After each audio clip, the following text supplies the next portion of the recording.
Lanjutan dari part 1. Saat mereka hadapi satu masalah, tantangan yang sama, dan apa yang menjadi bahasa atau tutur kata dari generasi-generasi penerobos. Bahasa mereka adalah bahasa iman. Dan bahasa iman ini terus terang sulit untuk diterima oleh umat-umat Tuhan yang hidupnya biasa-biasa saja. Sulit untuk mereka mengerti karena bahasa yang disampaikan oleh generasi penerobos ini adalah bahasa-bahasa iman. Ibrani pasal 11 ayat 1 berkata, iman adalah dasar dari segala sesuatu yang kita harapkan dan bukti dari segala sesuatu yang tidak kita lihat. Jadi, waktu kita pakai bahasa iman ini dalam kehidupan kita sehari-hari, pasti ada orang yang tidak akan mengerti tentang kita. Mungkin ada orang yang berkata hidup kita ini aneh atau tidak waras atau ya sudah gila. Tapi itu hal yang biasa. Sebab yang kita imani ini adalah jelas sesuatu yang belum ada bukti, tetapi kita percaya Tuhan pasti memberikan pertolongan dan memberikan satu bukti yang nyata. Contoh bangsa Israel sendiri, di mana waktu bangsa ini hadapi tertutup jalan karena di depan ada laut Kulsum, kemudian di belakang ada musuh yang sedang mengejar. Dan dalam cerita ini hampir semua rakyat, atau dengan kata lain saya boleh katakan ada 99% berkata, saat tertutup jalan maka matilah kami, habislah kami, hancurlah kami.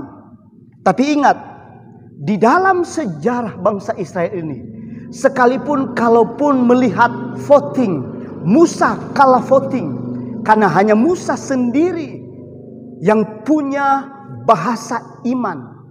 Tetapi bahasa generasi penerobos adalah beda dengan orang-orang pada umumnya.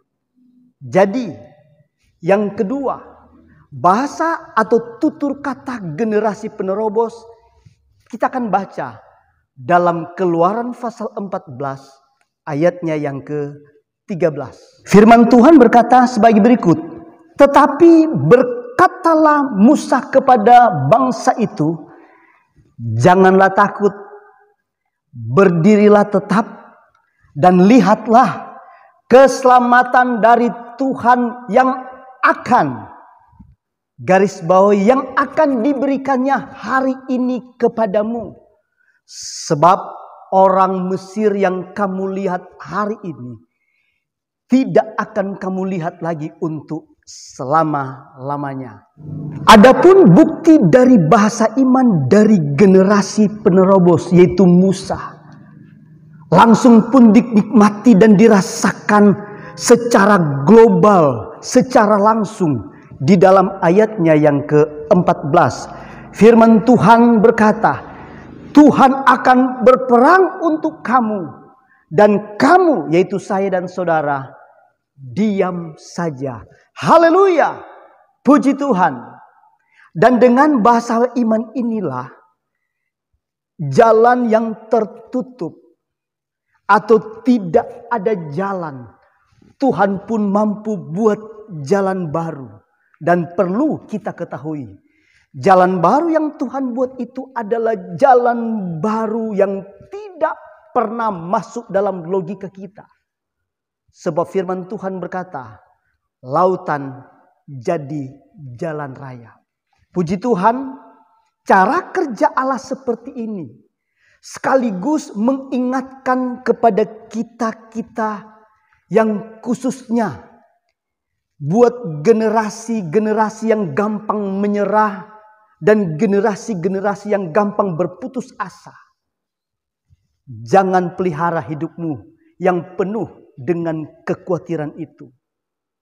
Jangan pelihara dan bikin kebiasaan hidupmu yang mental kerupuk atau mental hidup yang gampang menyerah. Bangkitlah, raihlah bagi Tuhan. Tidak ada yang mustahil. Haleluya. Amin.